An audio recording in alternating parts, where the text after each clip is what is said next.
ladies and gentlemen, my name is Total Biscuit. Welcome to another Wipe-a-thon 3000 presentation. It's in Shadowfang Keep again. This is for a guy by the name of Commander Springvale. You may remember him. He was in the original version. He is now the third boss of this particular instance, and he can be a bit of a pain. He's no Baron Ashbury, certainly, but he's difficult enough to justify this video because there's a lot of things going on in this fight that you do have to be extremely aware of. As always with Wipe-a-thon 3000 presentations, the first wipe will be shown at normal speed, and then all of the other wipes will be shown at 200%, all the way up to the successful attempt, which will be shown in the full dungeon run video. Okay, mechanics that you have to worry about.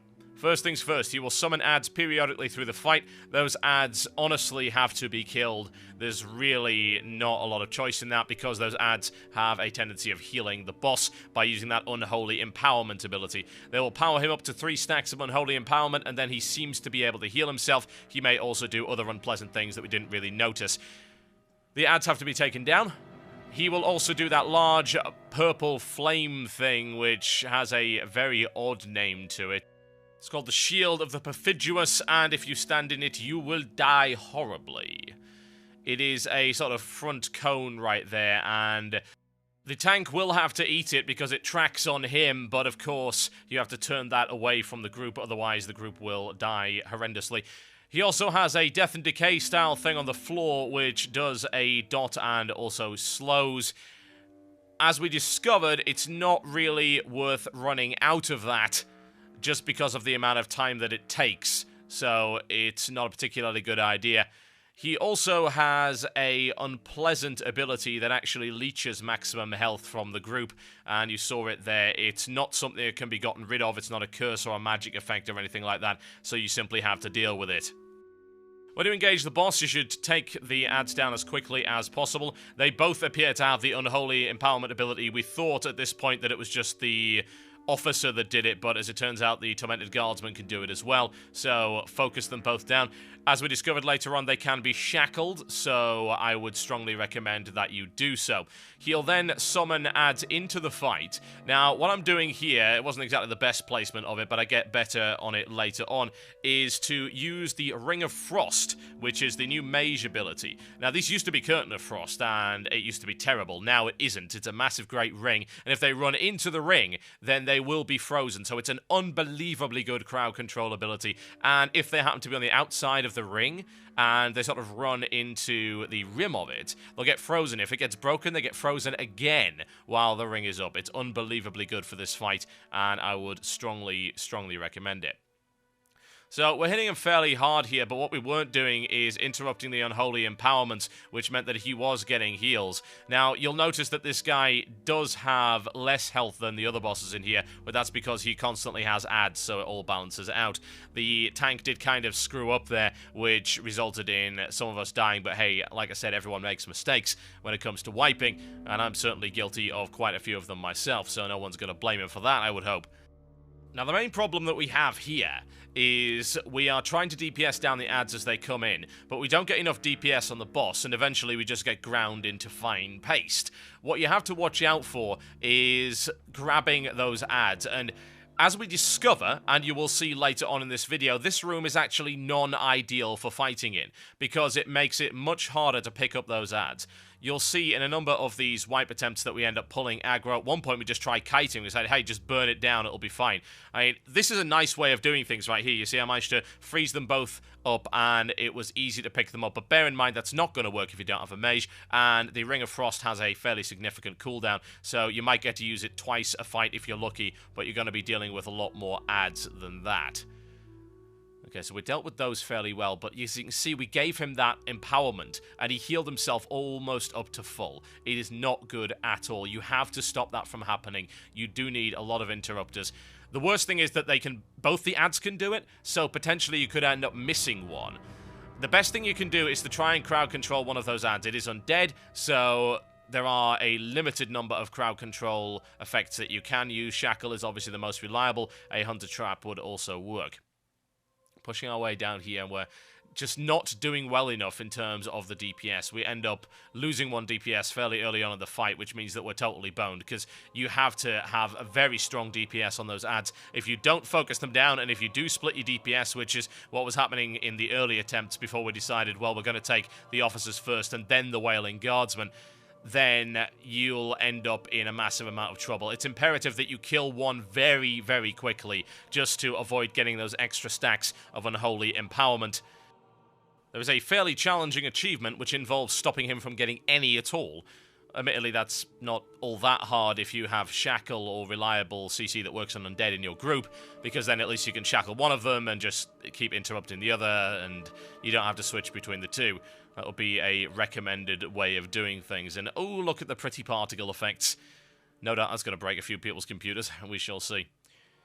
We're doing alright here, but our DPS is still not as good as it should be, and we have problems with picking him up. Moved all the way over there, which is probably not the best of ideas. He's done that just to try and pick up those additional adds. So, what I will show you in a few wipes' time is us trying it in a different location. You can fight this guy basically any way you so desire. You might also have noticed that that cone doesn't actually hit where it appears. It's very odd. I supposedly was standing in it, but I clearly wasn't. You can see it goes in a frontal cone like that. So even though I appeared to be in the purple stuff, it didn't kill me.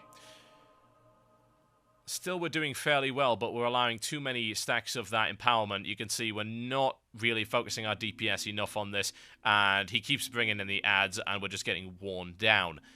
You've just got to be much, much better with the adds. You have to focus. You have to be so very careful with it. And you've got to make sure he doesn't get those stacks. We're starting to interrupt them now, which is helping an awful lot. But still, we're allowing stacks to get through, which means by the time that the adds are down, then he's back with maybe 400, 500k more health than he had previously, and you just end up dying. Bear in mind, of course, you're taking that constant damage throughout the fight, and that damage, needless to say, does actually scale, because it is percentage. It's cool that they have a scaling damage mechanic. I do wonder, though, if this boss is still very much over-gearable at some point.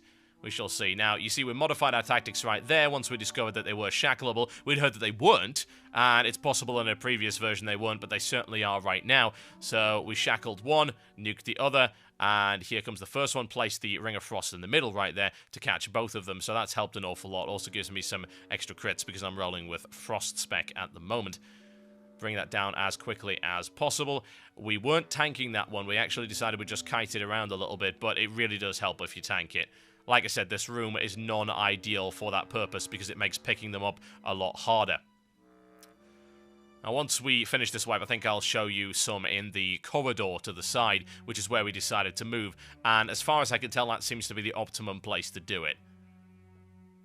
Aside from that, we are doing fine here, with the exception of interrupting those stacks. We did at least get him below 2 million, which is a good start. But our interrupts are still not as good as they should be, and our focus isn't. Plus, you saw right there the problem with the idea of just kiting them around, that you just have to keep moving, and sometimes you'll get that target is behind you, you can't do anything like that, and hey, you also end up all over the frickin' room, which means that if he has to move it and suddenly you eat a cone, then you are very, very dead indeed. Okay, let's have a look at it in the hallway to the side, shall we?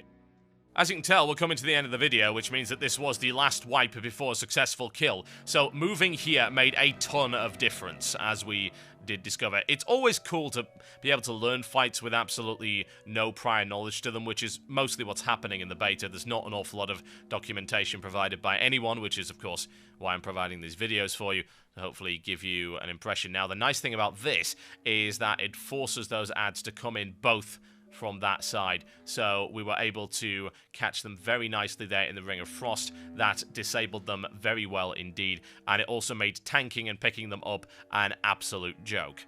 Now, you can also see that the tank is just standing in the green stuff right there. That is apparently how you should do it. There was no point trying to get out of it. It just makes you far, far too slow.